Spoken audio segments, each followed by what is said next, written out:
زمانہ جاہلیت میں شوہر بیوی کو ایک طلاق دیتا، جب اس کی عدت مکمل ہونے والی ہوتی تو فوراً رجوع کر لیتا، پھر دوبارہ طلاق دیتا اور پھر اختتام عدت کے قریب رجوع کر لیتا۔ مسلسل اس حرکت کے ذریعے عورتوں کو برسوں لٹکا کر رکھا جاتا کہ جب بھی طلاق دیں گے رجوع کر لیں گے۔ چنانچہ اس انداز میں انہوں نے عورتوں کی زندگیوں کو عذاب بنا رکھا تھا۔ اب اس عورت کی اپنی زندگی ہے، عدت کے بعد وہ چاہے تو نکاح نہ کرے اور بغیر نکاح کے زندگی گزار دے، اور اگر چاہے تو اپنی مرضی سے جس مرد سے چاہے نکاح کر لے اور اپنی نئی زندگی کا آغاز کرے۔ مراحل طلاق کی تفصیل کے ساتھ اب عورتوں کے ساتھ اچھا سلوک کرنے کے حوالے سے دین اسلام کی ان تاکیدات اور احکام پر ایک نظر ڈالیں کہ کس کس انداز میں عورت کی رعایت اور اس کے حقوق کی حفاظت کی گئی ہے۔ چنانچہ ایک حکم تو یہ دیا کہ شوہر کو 2 طلاقوں تک رجوع کا اختیار ہے، اور جیسے ہی وہ تیسری طلاق دیتا ہے اس کا رجوع کا حق ختم ہو جاتا ہے اور عورت اپنے فیصلے میں آزاد ہے۔ اب اس کے ساتھ مزید فرمایا کہ بیوی کو رکھنے یا چھوڑنے کے حوالے سے تمہارے پاس 2 راستے ہیں۔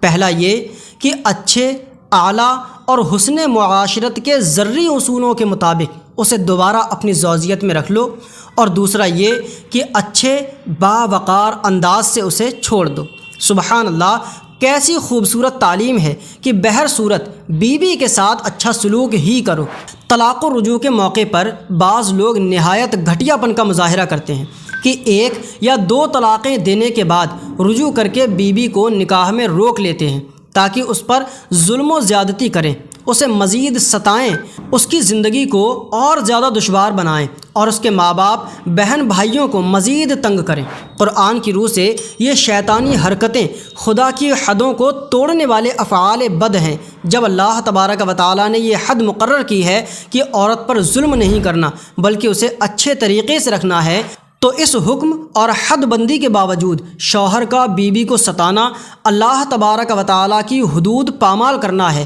کیونکہ اللہ کا فیصلہ اور طے کردہ حد یہ ہے کہ اگر رکھنا ہے تو بغیر تکلیف دیے بمعروفن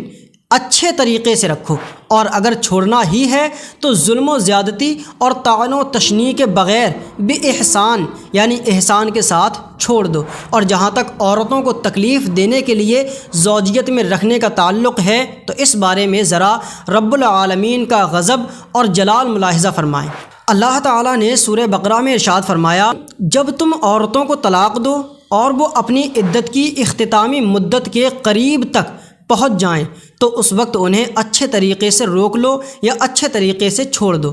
اور انہیں نقصان پہنچانے کے لیے نہ روک رکھو تاکہ تم ان پر زیادتی کرو، اور جو ایسا کرے تو اس نے اپنی جان پر ظلم کیا۔ اور اللہ تعالیٰ کی آیتوں کو مذاق نہ بنا لو اور اپنے اوپر اللہ کا احسان یاد کرو، اور اس نے تم پر جو کتاب اور حکمتیں اتاری ہیں اسے یاد کرو، اس کے ذریعے وہ تمہیں نصیحت فرماتا ہے۔ اور اللہ تبارک و تعالیٰ سے ڈرتے رہو اور جان رکھو کہ اللہ تعالیٰ سب کچھ جاننے والا ہے۔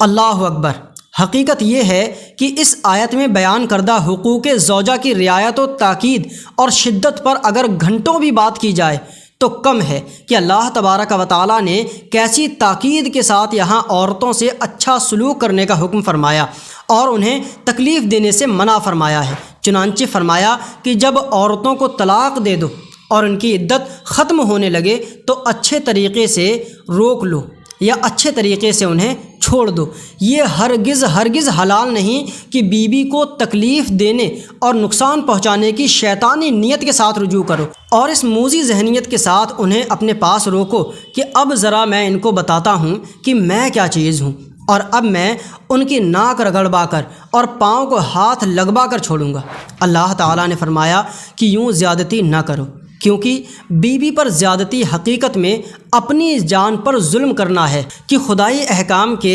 خلاف ورزی کر کے شوہر خود کو جہنم کا مستحق بنا کر اپنے اوپر ظلم کر رہا ہے۔ پھر فرمایا کہ اور اللہ تبارک و تعالیٰ کی آیتوں کو مذاق نہ بنا لو، یعنی عورتوں سے بدسلوکی، ایذا اور زیادتی اور انہیں نقصان پہنچانا اللہ تبارک و تعالیٰ کی آیتوں کو مذاق بنانا ہے، کیونکہ اللہ نے تو یہ بیویاں تمہارے لیے حلال کیں اور ان کے حقوق پورے کرنے کا حکم دیا، ان کے ساتھ شفقت اور پیار و محبت سے پیش آنے کی تاکید فرمائی، ان کے ساتھ حسن معاشرت اور عفو و درگزر کا رویہ اختیار کرنے کا طریقہ بتایا۔ لیکن تم اس رشتہ زوجیت، بیوی اور اس کے متعلقہ احکامات فراموش کر کے اپنی انانیت، ضد اور ہٹ دھرمی کی وجہ سے بیویوں پر ظلم کا راستہ اختیار کرو تو یہ خدائی حدود کو پامال کرنا اور اللہ تبارک و تعالیٰ کی آیتوں کو مذاق بنانے کے برابر ہے۔